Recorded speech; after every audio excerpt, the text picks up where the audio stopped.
तो ये जो एरिया है फंडिक एरिया, इधर ग्रेलिन हार्मोन्स होते हैं जो रिलीज होते हैं। There are certain hormones which are anti incretin. Heart attack के चांस या स्ट्रोक आना, रेटाइनोपैथी मतलब जो आंख खराब होना, एम्पुटेशन क्योंकि वैस्कुलोपैथी हो रहा है, क्योंकि वेसल खराब हो रहे हैं और एम्पुटेशन की ज़रूरत पड़ना, ये हाई चांसेस है 8 साल के बाद अगर HbA1c परसिस्टेंटली 8 है। डायबिटीज एक ऐसी बीमारी है जिसको लेकर पूरे देश में अलग अलग तरीके के शोध होते रहते हैं।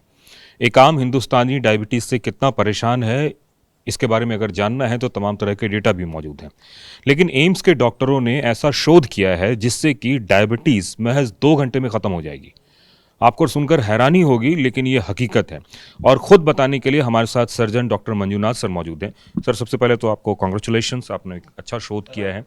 क्या है ये सर पूरा शोध, इसके बारे में जरा बताने की कोशिश करें। सबसे पहले हम ये जानना चाहते हैं कि डायबिटीज होती क्या है और किनको सर्जरी की जरूरत है। नमस्कार, मैं डॉक्टर मंजुनाथ मारुति पोल। मैं एक सर्जन हूँ, additional professor in department of surgery, AIIMS new Delhi.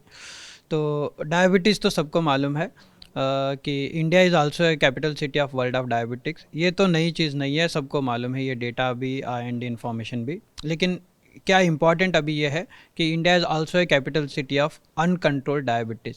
तो India is right now facing double epidemic, एक diabetes and another one is uncontrolled diabetes.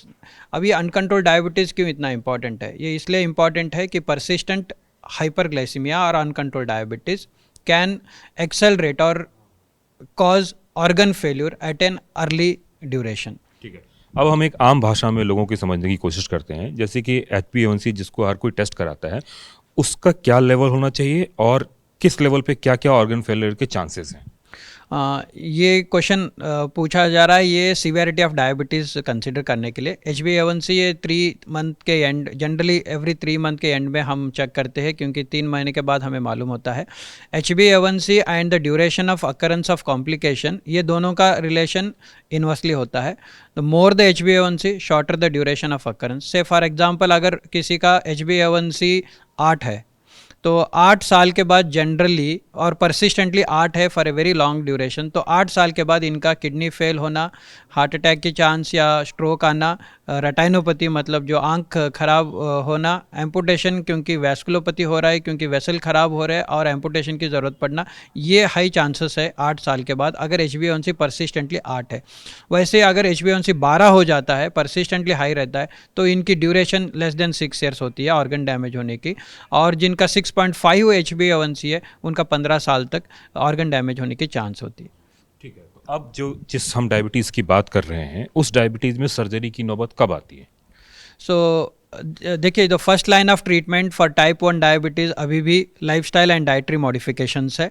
जब ये लाइफस्टाइल एंड डाइटरी मॉडिफिकेशंस नहीं काम करते तब मेडिसिन लेने की शुरू हो जाती है, और मेडिसिन कंटिन्यू होती है to maintain certain level of HbA1c, fasting, postprandial hypoglycemia, जो शुगर लेवल सारा में देख के करते हैं। अब मोर देन 3 मेडिसिन, देखो अनकंट्रोल्ड डायबिटीज़ का डेफिनेशन इज़ नॉट स्टैंडर्डाइज्ड अभी भी।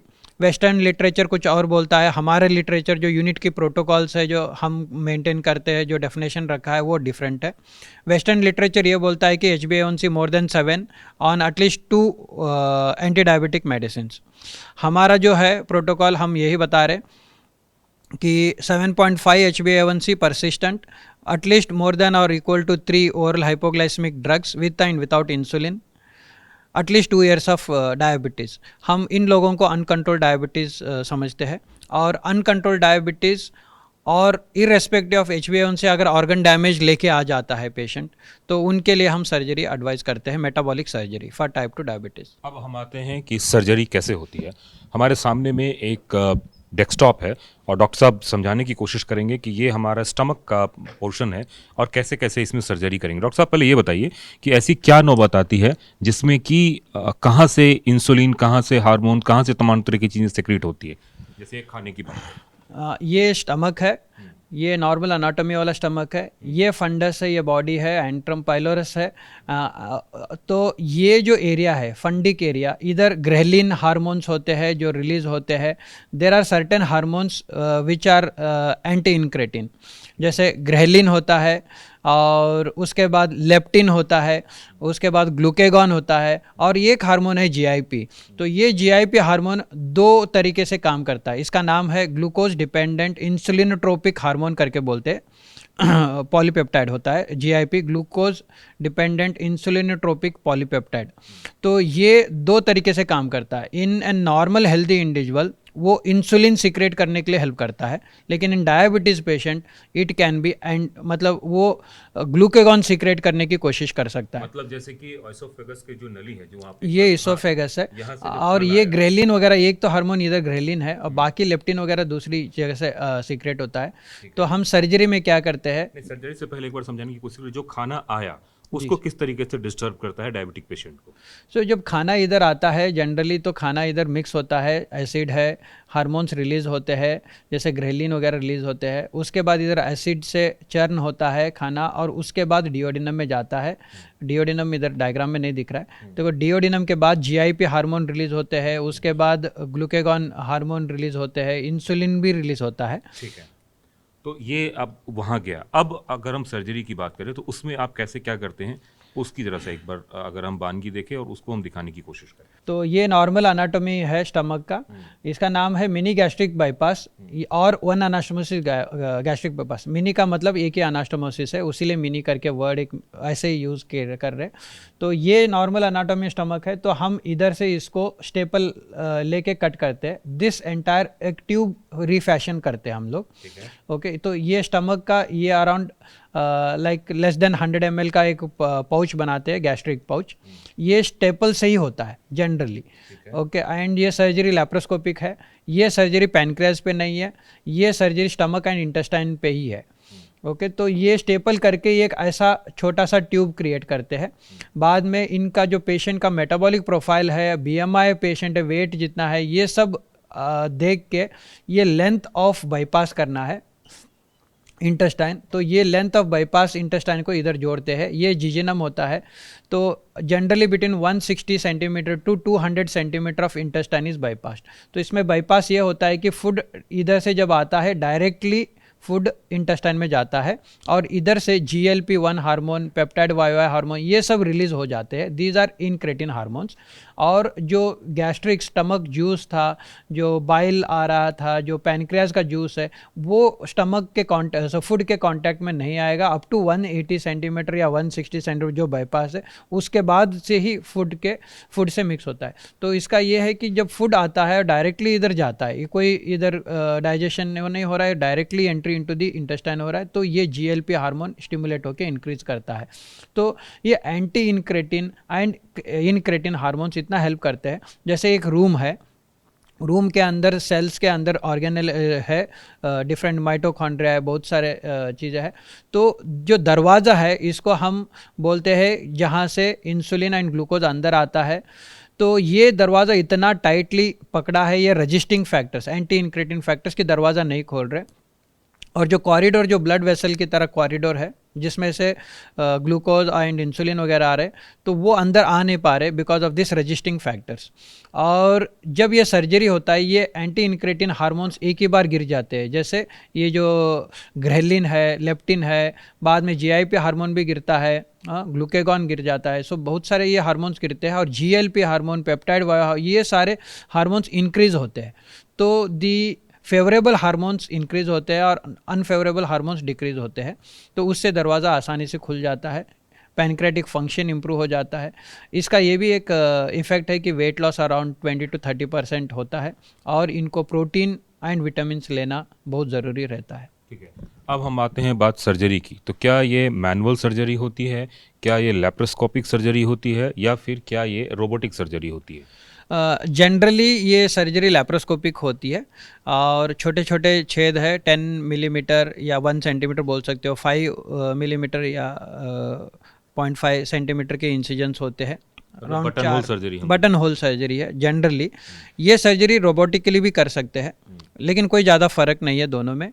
It is for the comfort of the surgeon and the patient, लेकिन पेशेंट आउटकम में कोई फ़र्क नहीं है। जैसे मैं एक लैप्रोस्कोपिक सर्जन हूँ, I am more comfortable with doing laparoscopy and there are few surgeons who prefer to do it by robotic. कोई ज़्यादा फ़र्क नहीं है, पेशेंट के लिए कोई ज़्यादा फ़र्क नहीं. अब अगर हम सर्जरी की बात करें तो इसमें सर्जरी में कितना वक्त लगता है और पेशेंट को रिकवरी होने में कितना वक्त लगता है, और इस सर्जरी के बाद कितने देर बाद या कितने दिनों के बाद उसे डायबिटीज़ की दवा नहीं लेनी पड़ेगी, इसकी गारंटी होती है? देखिए जनरली जैसे अगर ये मैं अब हमारा यूनिट का प्रोटोकॉल बताना चाहता हूँ. हम पेशेंट को जनरली वेडनेसडे आफ्टरनून एडमिट करते हैं. They undergo multi discipline team workup and checking for the clearances. और इसमें ये होता है कि हम कार्डियोलॉजिस्ट को दिखाते हैं, कार्डियोलॉजिकली इको वगैरह होता है, कार्डियक फिटनेस लेते हैं. बाद में पल्मोनरी मेडिसिन को दिखाते हैं, पल्मोनरी मेडिसिन का फिटनेस लेते हैं. By doing a sleep study, रात में स्लीप स्टडी होता है, उसका रिपोर्ट सुबह आता है, तो अगले दिन पल्मोनरी मेडिसिन के पास जाके वो पीएफटी भी करके, वो पीएफटी वर्कअप करके वो फिटनेस लेते हैं. उसके बाद अगर शुगर बहुत ज़्यादा है तो हम एंडोक्राइनोलॉजी का हेल्प लेते हैं. जनरली शुगर ज़्यादा ही रहता है इन पेशेंट का, तो एंडोक्राइनोलॉजी का हेल्प लेते हैं to maintain the peri operative blood sugar control. क्योंकि देखो हाई HbA1c है, 12 है, 11 है, इनका HbA1c इतने सालों तक तो कम नहीं होगा, तो 1 घंटे में, 2 घंटे में, 1 दिन में, 2 दिन में तो कम होना नहीं है. तो दैट जनरली वर्ल्ड स्टैंडर्ड बोलता है कि less than 8 HbA1c is to give the fitness for surgery. लेकिन इसके बेसिस पे हम फिटनेस कोई इनकार नहीं कर सकता, क्योंकि उसी के लिए तो सर्जरी हो रहा है ये. तो but during the surgery, before the surgery, at the time of the surgery sugar maintain करना ज़रूरी होता है. लेकिन आफ्टर द सर्जरी इमीडिएटली सारे शुगर के मेडिसिन बंद करना बहुत ज़रूरी है, क्योंकि ये इसके बाद शुगर डाउन होता है. जनरली बाय यूनिंग इट शुड बी नॉर्मलाइज. अगर यूनिंग नहीं होता तो अगले दिन तक तो जनरली नॉर्मलाइज हो जाता है शुगर्स. दूसरी बात यह है कि किस एज ग्रुप के मरीज़ों को आप सर्जरी के लिए एडवाइस करते हैं, या फिर सर्जरी करते हैं, या फिर अक्रॉस द एज ग्रुप आप सर्जरी कर सकते हैं? देखिए एज पर द गाइडलाइंस है, वर्ल्ड स्टैंडर्ड गाइडलाइंस है, वो मेंशन करता है कि बिटवीन 18 to 65 ईयर्स एज में अभी तक गाइडलाइंस है. बहुत सारे पेशेंट्स है in India who are more than 65 years and less than 80 years जो अप्रोच कर चुके हैं हमारे पास फॉर द सर्जरी.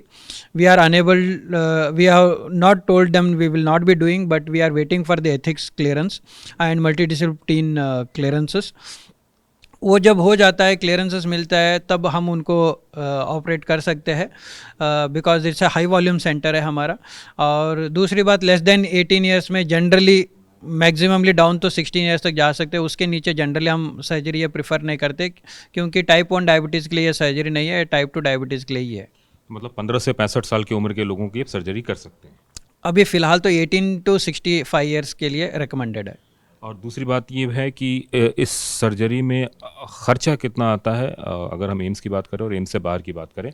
और दूसरा, आपने कितने पेशेंट पे शोध किया है इस सर्जरी के लिए? एम्स में जहाँ तक कॉस्ट की बात है, ये ज़ीरो है, क्योंकि एम्स में सब कुछ प्रोवाइडेड है.